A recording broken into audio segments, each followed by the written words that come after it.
أعوذ بالله من الشيطان الرجيم. قل هذه سبيلي أدعو إلى الله على بصيرة أنا ومن اتبعني وسبحان الله وما أنا من المشركين.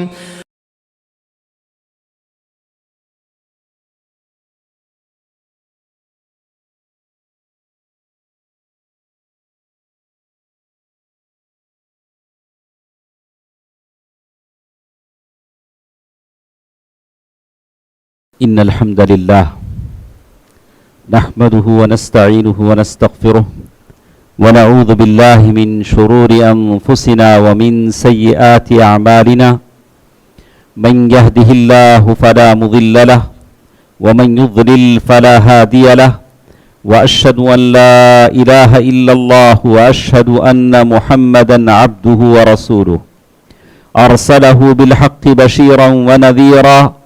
أما بعد فإن خير الحديث كتاب الله وخير الهدي هدي محمد صلى الله عليه وسلم فإن خير الأمور عوازمها وشر الأمور محدثاتها وكل محدثة بدعة وكل بدعة ضلالة وكل ضلالة في النار. فأعوذ بالله من الشيطان الرجيم. بسم الله الرحمن الرحيم.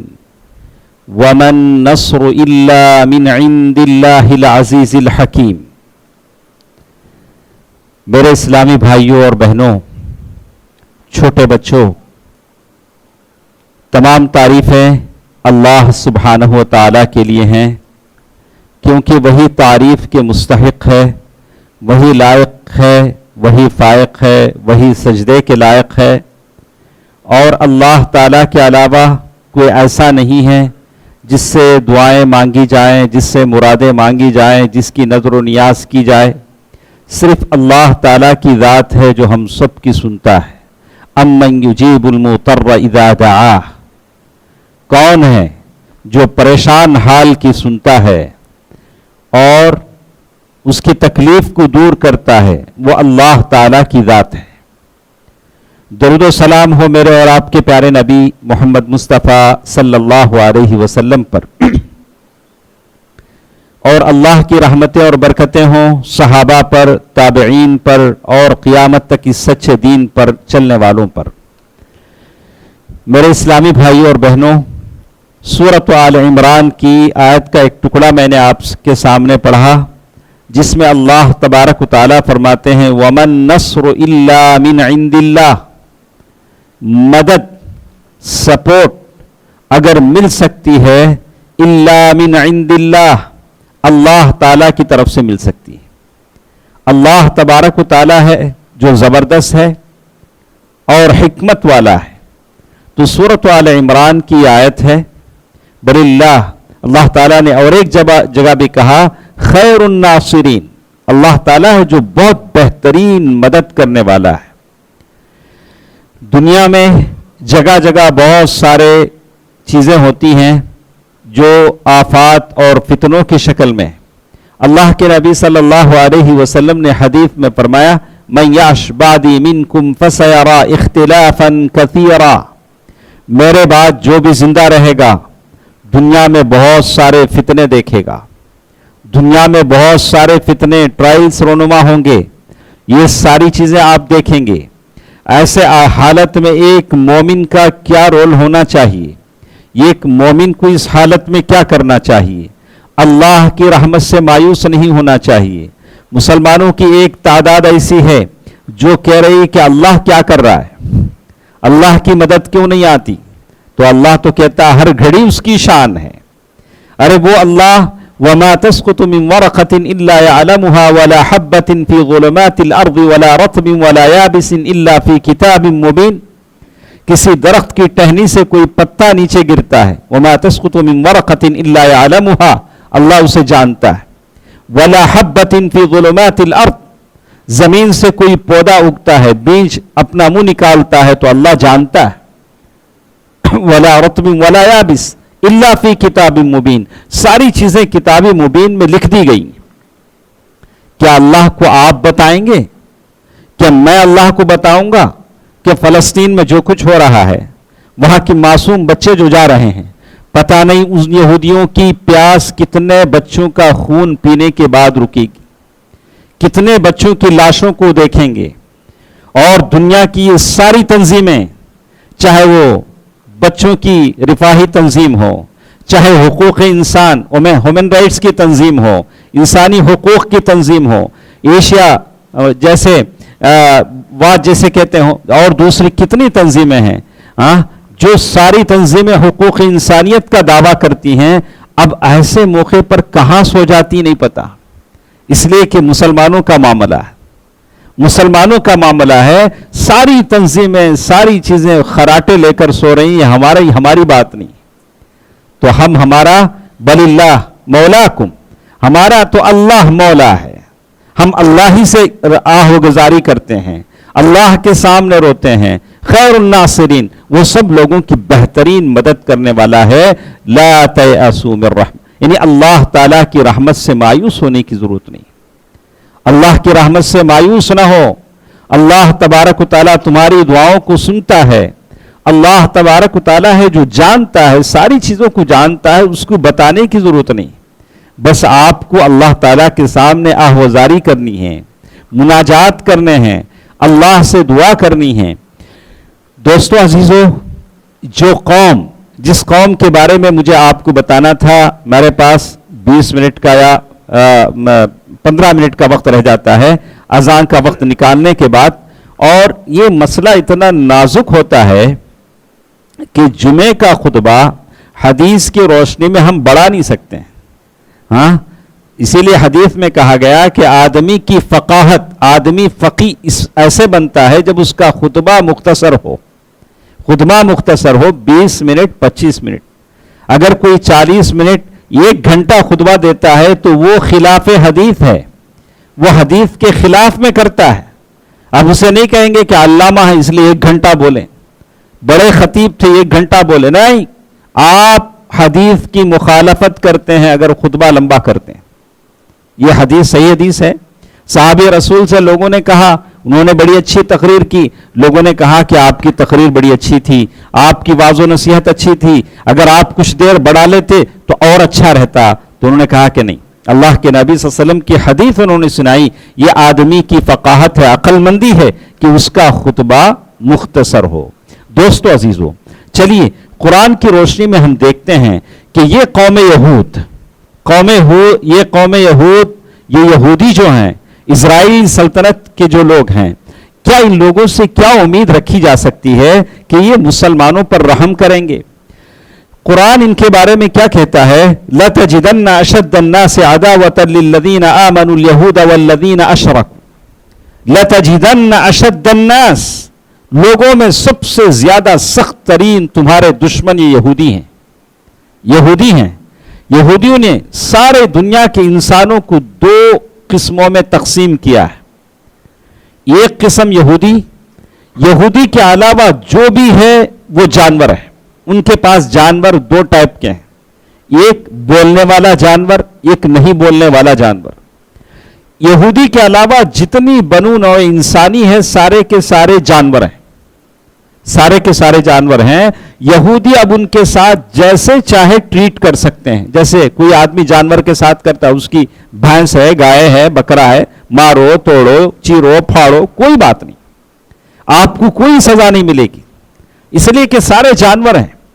یہ ساری ان کی کتابوں میں لکھا ہوا ہے، انہوں نے اپنی کتابوں میں یہ ساری باتیں لکھی ہیں. اور ان کو احساس یہ ہے، کہتے ہیں کہ ہم اللہ کے بہت نزدیک لوگ ہیں. شعب اللہ المختار، اللہ کے ہم بہت قریبی لوگ ہیں. نحن ابناء اللہ و احباؤہ، ہم اللہ کے بیٹے ہیں، اللہ کے محبوب نظر ہیں، اللہ ہم کو جہنم میں نہیں ڈالیں گے. دوستو، ماں اور بہنوں، ایسے لوگوں کو لے کر کیا ہم رحم ان کے بارے میں سوچ سکتے ہیں کہ یہ ہمارے معصوم بچوں پر رحم کریں گے؟ جن کا یہ تصور ہو، جن کا یہ خیال ہو سارے انسانوں کو لے کر، اسی لیے وہ قتل کیے گئے. ہٹلر نے قتل کیا، کئی لوگوں نے قتل کیا، کچھ لوگوں کو اس نے باقی چھوڑا اور بتایا کہ ان کو بھی میں قتل کر سکتا تھا لیکن ان کو اس لیے چھوڑ رہا ہوں کہ دنیا والے آگے دیکھیں کہ میں نے کیوں قتل کیا تھا. یہ ایسی ملعون قوم ہے جس کے بارے میں قرآن کہتا ہے قُلْ هَلْ أُنَبِّئُكُمْ بِشَرٍّ مِّن ذَلِكَ مَثُوبَةً عِندَ اللَّهِ مَن لَّعَنَهُ اللَّهُ وَغَضِبَ عَلَيْهِ وَجَعَلَ مِنْهُمُ الْقِرَدَةَ وَالْخَنَازِيرَ وَعَبَدَ الطَّاغُوتَ أُولَٰئِكَ شَرٌّ مَّكَانًا وَأَضَلُّ عَن سَوَاءِ السَّبِيلِ سورۃ المائدہ. قُلْ هَلْ أُنَبِّئُكُمْ، یہ ایسے لوگ ہیں یہودی اللہ تعالیٰ نے جن پر لعنت کی. کیوں لعنت کی؟ یہ قوم ہی لعنت کی مستحق تھی جس نے انبیاء کو قتل کیا. عبداللہ ابن مسعود رضی اللہ تعالیٰ عنہ کی ایک بات میں نے آتے ہی پڑھا کہ وہ ایک دن میں 300 نبیوں کو قتل کرتے تھے اور شام میں جا کر بازاروں میں کاروبار بھی کرتے تھے. یعنی نبی کو قتل کرنا ان کے پاس سمپل تھا، کوئی گناہ نہیں. جو بھی برائی سے منع کرتے اس کو قتل کر دیتے تھے. برائی سے منع کرنے والوں کو قتل کرتے تھے. یحییٰ علیہ السلام کو قتل کیا، زکریا علیہ السلام کو قتل کیا. اب اگر ان کے ہاتھوں معصوم بچے مارے جاتے ہیں تو کوئی تعجب کی بات نہیں. ایسی منحوس، ایسی ملعون، ایسی مردود، ایسی قوم ہے جن کے بارے میں اللہ نے کہا وَجَعَلَ مِنْهُمُ الْقِرَدَةَ وَالْخَنَازِيرَ، جن کو ہم نے بندر اور سور بنایا ہے. یہ ایسی قوم ہے، اسرائیلی قوم، جن کے بارے میں قرآن یہ کہتا ہے. دوستو عزیزو، وقالو، اس لیے کہ انہوں نے کہا لن يدخل الجنت الا من كان، جنت میں وہی جائے گا جو یہودی ہوگا. قرآن نے کہا تلک امانیہم قل ہاتوا برہانکم ان کنتم صادقین، یہ تو ان کی اپنے دعوے ہیں، اگر سچے ہیں تو کوئی دلیل تو لے کر آؤ. ایک اور عادت، یہ عادتیں بتانے کا مقصد یہ ہے کہ اس طرح کی عادتیں آپ میں نہ ہوں. آپ میں اگر یہ عادتیں آ جاتی ہیں، مجھ میں یہ عادتیں آ جاتی ہیں، تو ہم بھی یہودیوں کے راہ راست پر چلنے والے ہیں، یہودیوں کے طور و طریقے پر چلنے والے ہیں. یہودیوں کو ہم سب کچھ کہتے ہیں، لیکن کتنے ہمارے مسلمان بچے ایسے ہیں ان یہودیوں کے ساری فلمیں بنانے والے، بڑے بڑے ماڈلنگ کرنے والے، فیشن ڈیزائنر، سب کے سب یہودی ہیں، سب کے سب یہودی ہیں، چاہے فلمی دنیا کے ہوں. اور ہماری مسلم قوم انہی کے پیچھے چلتی ہے. یہاں کوئی لگاتا ہے تو وہ بھی لگاتا ہے، ناک میں کوئی لگاتا ہے تو ناک میں بھی لگاتا ہے، ہونٹ میں لگاتا ہے تو ہونٹ میں بھی بالی لگا لیتا ہے. اب پتہ نہیں کہاں کہاں لگائیں گے، کسی نے ناف میں بھی لگایا ہے. مطلب سبحان اللہ، اللہ ہدایت دے ان لوگوں کو، کہاں تک یہودیوں کے پیچھے جائیں گے. لو دخل جحر ذب لدخلتموہ، ارے وہ گوہ کے بل میں گھسے تو تم بھی گھسو گے. اور ہم کہتے ہیں کہ یہود انہوں نے ہمارا قبلہ اول قبضہ کر لیا ہے، قبلہ اول کے تقدس کو پامال کیا ہے.